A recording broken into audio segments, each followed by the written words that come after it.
इस कहानी के पिछले भाग में हमने देखा कि किस तरह सीमा अपनी देवरानी से नफरत करती थी। सीमा एक छत्र साम्राज्य चाहती थी जहां उसकी देवरानी उसके रास्ते का कांटा बन रही थी। और इसी दौरान नेहा का भाई सौरभ उसकी ससुराल रहने आ जाता है। सौरभ और उसकी ननद नंदिनी के नजदीकियां देखकर सीमा और चिंता में रहने लगती है और अपने रास्ते के कांटे को हटाने की चालें चलना शुरू कर देती है, जिससे रोमी के मन में अपने सौरभ के लिए मनभेद पैदा होना शुरू हो जाता है। अब आगे। रात को 1 बजे अपने कमरे से निकलकर सीमा रसोई में जाती है, जहां पहले से ही नंदिनी उसका इंतजार कर रही थी। वाह भाभी, इसे कहते हैं ना चाल। पर आप जब भी कोई कांड करती हो ना तो मुझे पहले से बता दिया करो। खैर, अब समय आ गया है नेहा भाभी का इस घर से और हमारी जिंदगी से निकलने का। कॉलेज में मेरी फर्स्ट प्लेस लेने वाली नेहा ने क्या सोचा कि मेरी भाभी बनने के बाद वो मेरे घर में भी फर्स्ट प्लेस ले लेगी। नो वे। मेरे हुक्म का इक्का तो तू ही है।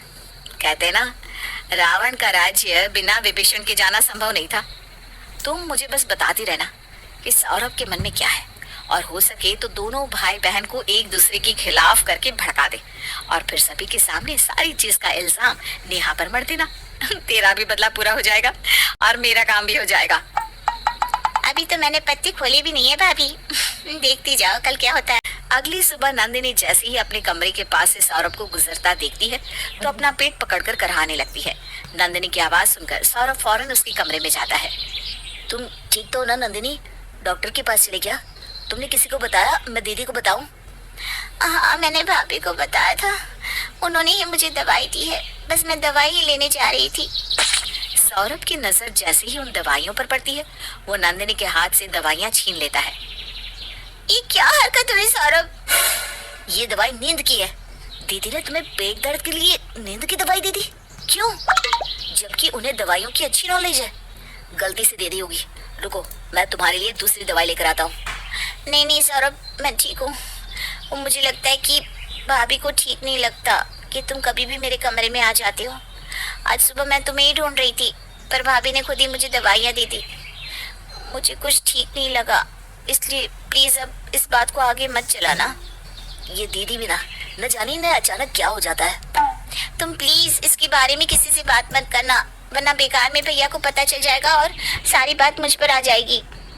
तुम टेंशन मत लो नंदिनी, मैं किसी से कुछ नहीं कहूँगा। बस बुरा तो इस बात का लग रहा है कि इस जमाने की होकर भी दीदी के मन में ये सब कैसे आ सकता है। दोपहर के वक्त जब सभी सो रहे थे, सीमा चुपके से अपनी सास के कमरे में जाती है और उनके तकिए के नीचे से उनकी तिजोरी की चाबी चुरा लेती है। अब खानदानी हार जाएगा सौरभ के कमरे में और सौरभ होगा इस घर से बाहर। नमक कम है भाई साहब। सीमा अपनी सास की तिजोरी से खानदानी हार को चुराकर सौरभ के कमरे में रख देती है। शाम को जब सभी चाय पी रहे थे, मैंने एक जगह तेरी शादी की बात चलाई थी नंदिनी। कल ना वो लोग तुझे देखने आएंगे। बड़ा अच्छा परिवार है, रईसों में गिनती की जाती है उनकी। तो अच्छी तरह से तैयार होना, ये रिश्ता कटना नहीं चाहिए। अच्छा, क्या पहनना है सब कुछ अभी से फाइनल कर लेना। मम्मी, मुझे अपना वो खानदानी हार दे दो ना, कल मैं साड़ी के साथ उसे ही पहन लूंगी। आज से तो तुम देती नहीं हो। बाकी सब भी तो देखें कि नंदिनी किसी से कम नहीं है। माहेश्वरी अपने कमरे में जाती है और तिजोरी खोलती है, पर वहां पर हार नहीं था। वो घबराती हुई पसीने से लथपथ बाहर आती है। हार, हमारा खानदानी हार अपनी जगह पर नहीं है। ऐसा कैसे हो सकता है? नेहा, आखिरी बार मैंने तुझे दिया था ना हार, तब तो था हार। मेरे सामने ही मम्मी जी, आपने उस हार को तिजोरी में रखा था। तो कहाँ गया हार? मेरी किस्मत ही खराब है।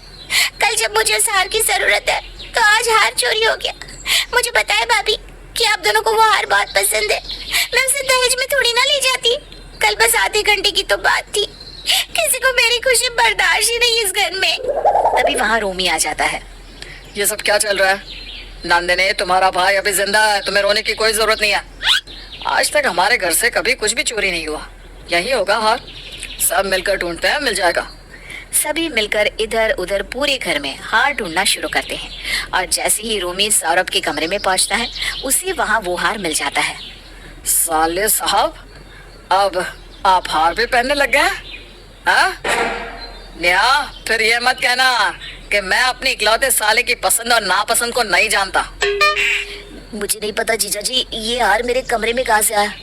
और दीदी देख रही हो ना, जीजा जी डायरेक्टली मुझे चोर कहना चाह रहे हैं, इसलिए मुझे बुलाया था क्या? पता नहीं मैं क्यों आया इस घर में।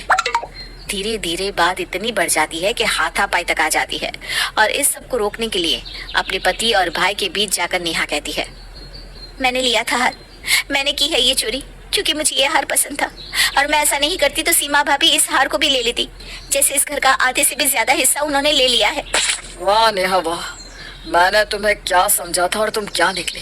चली जाओ मेरे घर से अपने भाई को लेकर। मेरे भैया दूसरे शहर में रहते हैं, इसका मतलब ये नहीं कि भाभी अकेली है, उनके लिए उनका देवर जिंदा है। नेहा कुछ नहीं कहती और अपना सामान बांधकर अपने भाई के साथ उस घर को छोड़कर निकलने जाती है। तब माहेश्वरी कहती है, हो गया प्लान सफल ननद भाभी का। तभी दरवाजे से नेहा और सौरभ के साथ घर का बड़ा बेटा गौतम आता है। तुम दोनों को क्या लगा कि घर में मेरे पीठ पीछे तुम दोनों ये साजिश करती रहोगी और मुझे पता भी नहीं चलेगा? जब तुम मेरे कमरे में आई थी ना, मैंने तभी तुम्हें मेरी तिजोरी से हार चुराते हुए देख लिया था सीमा। कल रात जब मैं पानी लेने हॉल में आई तो तुम दोनों की गुटरगू भी मैंने सुन ली थी। मैं तो बस देखना चाहती थी कि मेरी बेटी और बहू कितना गिर सकती है, और देखो।